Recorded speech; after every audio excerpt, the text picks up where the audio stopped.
15 जून 1989 port Saint जो Florida एक store था जो कि यूएस में फ्लोरिडा सिटी में मौजूद है। वहां पर एक महिला आती है, अपनी गाड़ी को पार्क करती है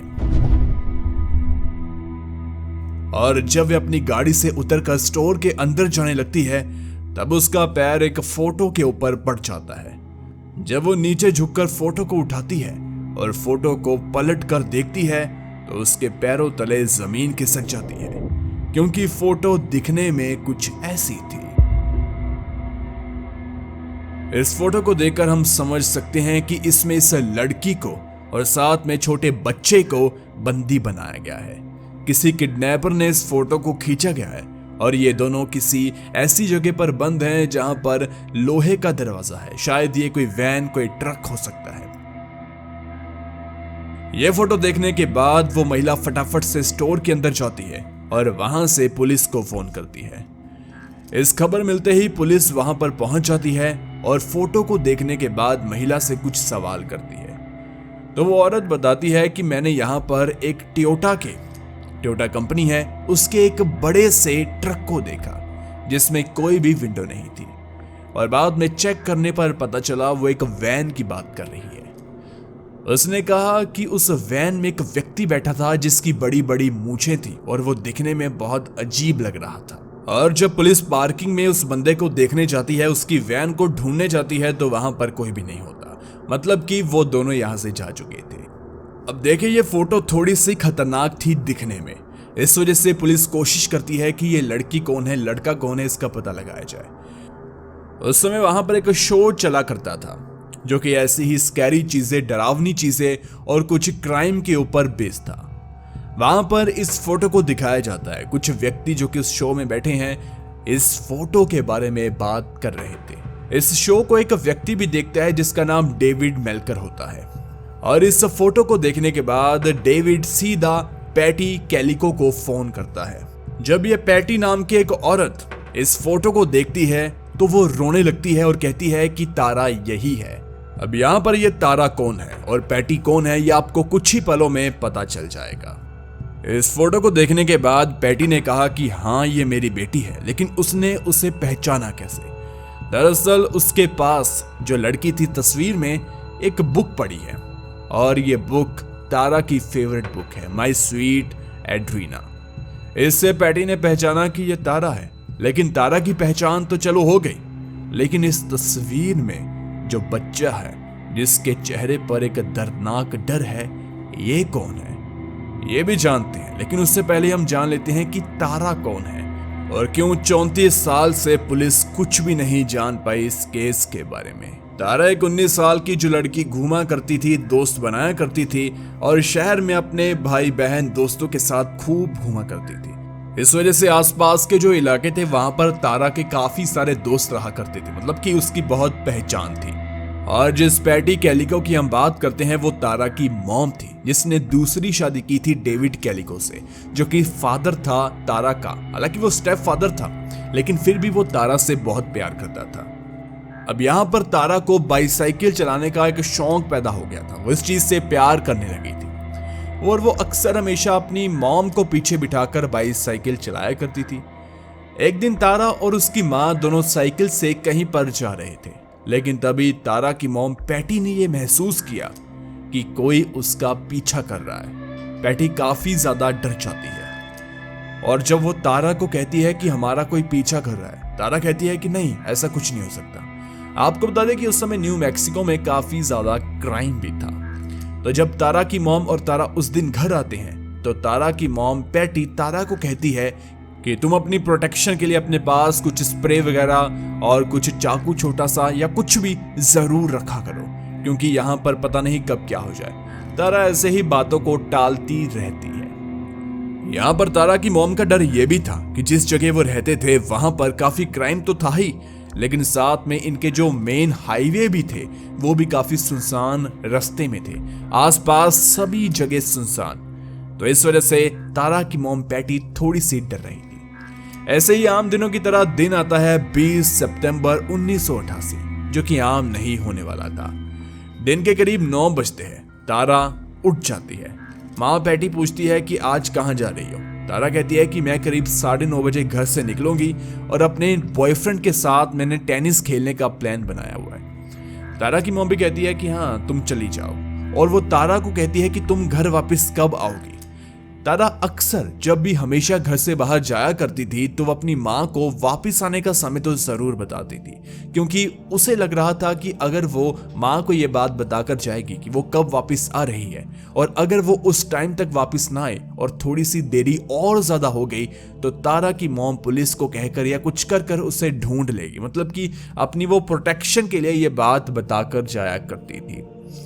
इस दिन तारा ने कहा कि मैं 9:30 बजे घर से निकलूंगी और करीब 12:30 बजे घर वापस जरूर आ जाऊंगी, और अगर इस समय तक मैं वापस ना आई तो पुलिस को आप बता दीजिए।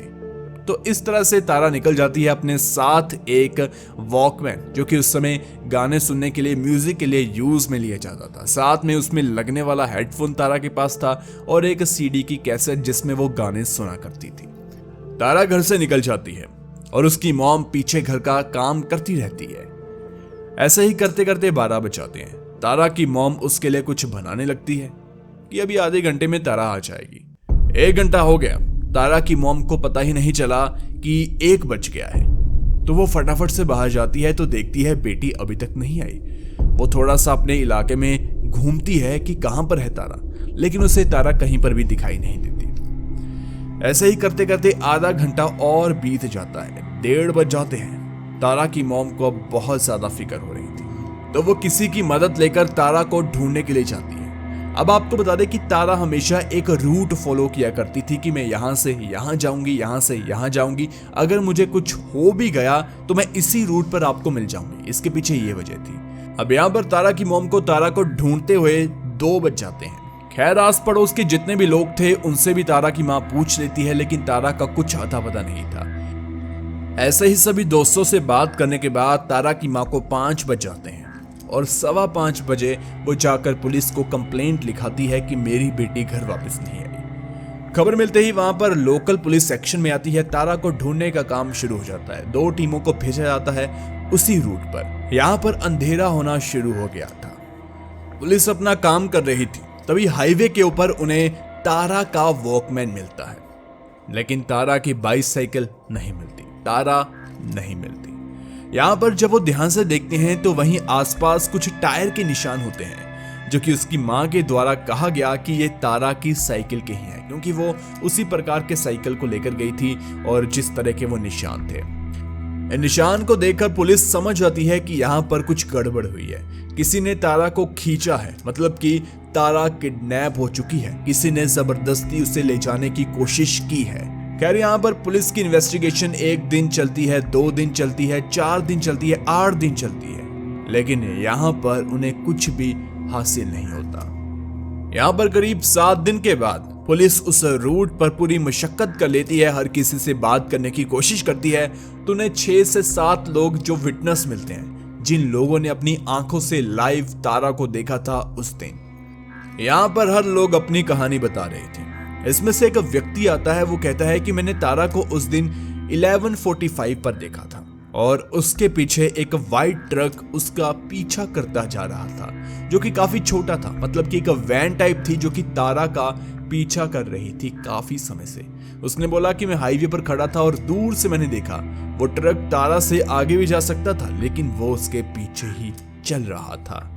अब यहाँ पर माँ को और सभी लोगों को लगने लगा कि तारा किडनैप हो चुकी है, लेकिन यहाँ पर हैरानी की बात यह थी, अगर किडनैपर ने उसे किडनैप किया तो बदले में वो कुछ तो मांगेगा, कुछ रैंसम, कुछ फिरौती के लिए फोन, चिट्ठी, कुछ तो आता। लेकिन यहाँ पर कुछ भी नहीं पता था कि तारा कहाँ है, किसने उठाया, क्या हुआ, कुछ भी नहीं।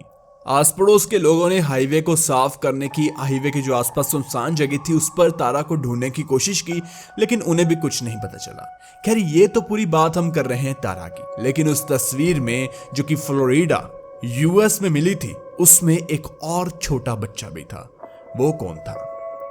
खैर जब ये शो चल रहा था जिसमें तारा की मॉम को किसी व्यक्ति ने बताया कि क्या ये आपकी बेटी है, उसी दौरान एक और अजीब चीज होती है। उस शो को एक और व्यक्ति देख रहा था। जब इस शो को देख ही रहा होता है तभी ये तस्वीर उसके सामने आती है। तस्वीर को ध्यान से देखने पर वो हिल जाता है और फटाफट से संपर्क करता है अपने एक दोस्त को और सारी चीजें समझाता है। उस दोस्त को फोटो भिजवाई जाती है और फोटो देखने के बाद उसको पता चल जाता है कि ये छोटा बच्चा उसके दोस्त का बेटा माइकल हेनले है, जो कि आज से 1 साल पहले गायब हुआ था न्यू मैक्सिको से। और वो न्यू मैक्सिको में जिस जगह से गायब हुआ था वो जगह तारा के घर से 120 किलोमीटर दूर थी। तारा वही लड़की जो कि फोटो में उसके साथ है। और बाद में इन दोनों को मैक्सिको से दूर यूएस लाया गया, पता नहीं किस चीज के लिए, पता नहीं क्यों, पता नहीं किसके द्वारा और किसके लिए उन दोनों को लाया गया। खैर, फोटो को देखने के बाद ये तो पता चल गया कि एक तो माइकल हेनली है, दूसरी है तारा। लेकिन अब दिक्कत की बात पुलिस के सामने ये थी कि अब किडनैपर को ढूंढा कैसे जाए और ये दोनों अभी कहां हैं, ये कैसे पता लगाया जाए। अब यहाँ पर दिक्कत की बात ये भी थी कि कुछ लोग कह रहे हैं कि ये तारा और ये माइकल हेनले है ही नहीं, ये कोई और ही लोग हैं और ये फोटो काफी पुरानी है।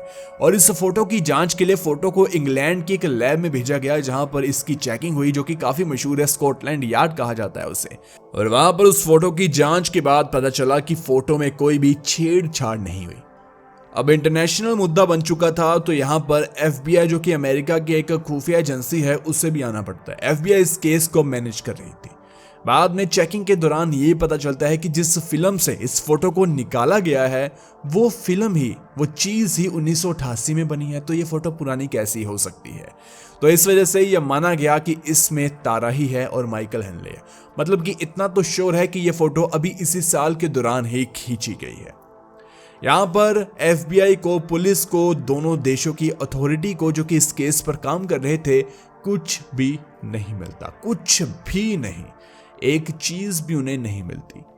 लेकिन तभी हल्ला मच जाता है जब फ्लोरिडा में ही 2 और फोटोज सामने आती है। फोटोज कुछ ऐसी थी। एक फोटो में एक लड़की जिसने कुछ नहीं पहना, उसके फेस का क्लोजअप है जो कि थोड़ा सा ब्लर है। और बाद में दूसरी फोटो एक ट्रेन में है जिसमें एक व्यक्ति एक लड़की के साथ दिखे। ये क्या चल रहा है?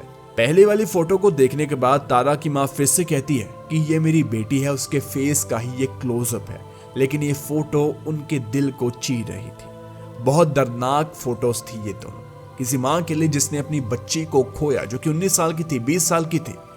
और बाद में उसकी ऐसी तस्वीरें, और वो भी बॉर्डर पार अमेरिका से आ रही थी। और पता नहीं कि बेटी कहाँ है, किसके साथ है, क्या हो रहा है, उसे कुछ भी नहीं पता था। खैर, अभी जो फोटोज आई थी उन दोनों में वो बच्चा माइकल हेनले नहीं था। केस पर काम चल रहा था, 1 साल बीत जाता है। तारा की माँ बहुत कोशिश करती है कि उसकी बेटी मिल जाए। बाद में वो फ्लोरिडा में भी शिफ्ट हो जाते हैं, क्योंकि सारी फोटोज और बेटी की सभी चीजें वहीं से मिल रही थी। ऐसे ही करते करते करते करते साल 2003 आ जाता है। 14 साल इस केस को निकल जाते हैं। और यहाँ पर इस केस में अपनी उम्मीद को गड़ाए रखने के बावजूद अपनी बेटी का चेहरा बिना देखे ही माँ को इस दुनिया से जाना पड़ता है। और 2003 में उसकी माँ की मौत हो जाती है। पैटी कैलिको इस दुनिया में नहीं रहती। हालांकि उनका जो पति था डेविड कैलिको, वो फिर भी बेटी का कमरा सजाता था हर साल क्रिसमस पर, किसी फेस्टिवल पर। उम्मीद थी कि बेटी वापस आ जाएगी, लेकिन यह उम्मीद उसी किसी धुंधले सपने की तरह थी जो कभी पूरा नहीं होता। खैर, अभी हम दौड़ाएंगे अपना दिमाग और सॉल्व करेंगे इस केस को। खैर, इस केस में जुड़ी कुछ थ्योरीज भी आपको बताने वाला हूं जो बहुत ही शॉकिंग है, बहुत ज्यादा। 2013 में कोल्ड केस टास्क फोर्स एक संस्था है जो कि बंद पड़े केसेस को खोलती है, उन पर काम करती है। इन्हें एक फ्रैंक मिथोला नाम का व्यक्ति मिलता है जो कि काफी अथॉरिटेटिव था, काफी ज्यादा एक पावरफुल इंसान था, क्योंकि वो फॉर्मर डेप्यूटी रहा था। वो कहता है कि मेरा एक दोस्त था हेनरी ब्राउन, वो अपने डेथ बेड पर था, अपनी मौत की कगार पर था। उसने मुझे अपनी जिंदगी के कुछ ऐसे किस्से बताए जो कि एक बहुत बड़े केस को चुटकियों में सॉल्व कर देते हैं। उसके दोस्त ने कहा कि मेरी छाती पर कुछ वजन है उन बातों का जिससे मैं अब निकालना चाहता हूं। वो कहता है कि उसका एक दोस्त था लॉरेन रोमेरियो जूनियर। उसने एक दिन अपनी जमीन में एक बेसमेंट बनवाई थी। वो मुझे उस बेसमेंट में लेकर जाता है। वहां पर कच्ची जमीन थी और तभी वो कहता है जिस तारा के बारे में पूरा शहर बातें कर रहा है वो यहीं जमीन में गाड़ी हुई है। ये बात सुनते ही उसका दोस्त हेनरी ब्राउन कांप जाता है। बाद में जो रोमेरियो जूनियर था वो काफी चीजें बताता है। यहां पर ब्राउन ने यह भी कहा था कि रोमेरियो जूनियर और उसके 3 और दोस्त खुलेआम बात किया करते थे कि कैसे उन्होंने तारा को मारा।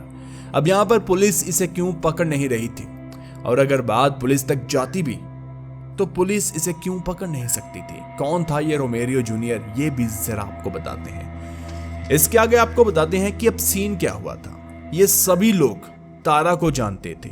कैसे जानते थे? क्योंकि ये सभी के सभी लोग पढ़ा करते थे तारा के ही क्लास में। ये सभी क्लासमेट थे। रोमेरियो जूनियर तारा का क्लासमेट था, बाकी 3 लोग भी उसके क्लासमेट थे। उनके और भी काफी ज्यादा दोस्त थे। हुआ दरअसल कुछ ऐसा कि तारा किसी एक लड़के से प्यार करती थी और उसके साथ ही रिलेशनशिप में भी आती है। उसका बॉयफ्रेंड बनता है जेफ अबेडे नाम का व्यक्ति, और वो जेफ जो था वो दोस्त था रोमेरियो जूनियर का। रोमेरियो जूनियर उसका अच्छा दोस्त था, लेकिन बाद में तारा अपने बॉयफ्रेंड जेफ को छोड़ देती है किसी कारण की वजह से, और ये बात जेफ बर्दाश्त नहीं कर पाता और वो बात अपने भाई मतलब कि अपने दोस्त जिससे वो बहुत प्यार करता था रोमेरियो जूनियर को बताता है। बाद में वो भी तारा से नफरत करने लगते हैं। इस तरह से तारा के 19 साल की एक बच्ची के दुश्मन बन जाते हैं। ब्राउन बताता है कि उस दिन दरअसल कुछ यूं हुआ था कि रोमेरियो और उसके कुछ 3 दोस्त जा रहे थे। रास्ते में उन्हें तारा मिलती है सुबह के करीब 12 बजे के आसपास, और वहां पर उन लोगों ने दारू पी रखी थी। उन्होंने जाने में या अनजाने में तारा को टक्कर मार दी और बाद में तारा को अपनी वैन के अंदर बिठाया, उसकी साइकिल को उठाया और बाद में उन्होंने तारा के साथ बहुत गलत हरकतें की। अब तारा ने उन लोगों को देख लिया था। हालांकि उनका तारा को मारने का कोई भी प्लान नहीं था, लेकिन उन्होंने अंत में अपने आप को बचाने के लिए, क्योंकि उन्हें पता था कि तारा अगर बाहर जाएगी पुलिस को बताएगी, सब किसी को बताएगी, इस वजह से उन्होंने तारा को मार दिया और बाद में उसकी बॉडी को भी नष्ट कर दिया। उसके बाद में उसकी साइकिल को भी उन्होंने बिल्कुल इस तरीके से काट पीट कर बहुत दूर पहुंचा दिया कि किसी के हाथ ये कभी भी ना आए। अब यहां पर रोमेरियो जूनियर जानता था कि उसने ब्राउन को बहुत कुछ बता दिया है, इस वजह से वो खतरे में पड़ सकता है। इसलिए उसने ब्राउन को कहा कि अगर ये मेरी बातें किसी को भी पता चले, किसी को भी, तो मैं तुम्हें नहीं छोड़ूंगा, और अगर पुलिस को ये बात पता चली तो मैं तुम्हें जिंदा जला दूंगा। अब यहां पर ब्राउन जानता था कि अगर मैंने पुलिस को कुछ भी बताया तो पुलिस इसे बता देगी। रोमेरियो को क्यों बताएगी? क्योंकि रोमेरियो के पिता वहां पर शेरिफ, एक पुलिस के बहुत बड़े अफसर थे। इस वजह से उन्हें डर था कि रोमेरियो जूनियर को ये बात पता चल ही जाएगी कि मेरे खिलाफ बात किसने कही है। अपनी जान को बचाने के लिए वो 20-25 साल तक ऐसे ही घुटता रहा उस बात के साथ कि तारा जिसे लोग ढूंढ रहे हैं, FBI अमेरिका तक लोग ढूंढ रहे हैं, वो तो है ही नहीं, वो तो न्यू मैक्सिको के किसी बेसमेंट में पड़ी हुई है। अब आपको लग रहा होगा कि हाँ, ये केस ऐसे सॉल्व होता है। अच्छा, लेकिन जरा आपको बताते हैं एक और बात। यही फ्रैंक मिथोला ने साल 2006 में एक और कहानी सुनाई थी। उसने कहा कि मेरा एक दोस्त था ब्राउन, वो डेथ बेड पर था। बनने से पहले उसने बताया कि वो जानता है कि तारा का कातिल कौन है। उसने कहा कि एक व्यक्ति है जो कि ब्राउन का पड़ोसी था और उसका नाम एजे था। उसका नाम मतलब ए और जे से था, और इस कहानी में उसने एजे को लेकर पूरी बातें सेम बता दी और अंत में कहा कि एजे खुद प्यार करता था तारा से। तारा ने उसे रिजेक्ट किया, एजे ने ये सब कुछ किया। एजे ने अपने कुछ दोस्तों का सहारा लिया। हालांकि रोमेरियो जूनियर के बारे में जब बात चल रही थी तब उसने कहा कि अपने दोस्त का बदला उसने लिया, लेकिन यहाँ पर एजे के बारे में उसने कहा था 2006 में कि उसने अपने प्यार का बदला लिया, क्योंकि वो तारा से बहुत प्यार करता था और वो तारा के बारे में कहता था कि इससे खूबसूरत लड़की कहीं नहीं हो सकती। अब आप सोच रहे होंगे कि यहाँ पर केस तो इस तरह से सोल्व चलो हो गया, लेकिन उन तस्वीरों का क्या? तस्वीरें जो कि मिल रही थी 2 से 3 बार, उनका क्या?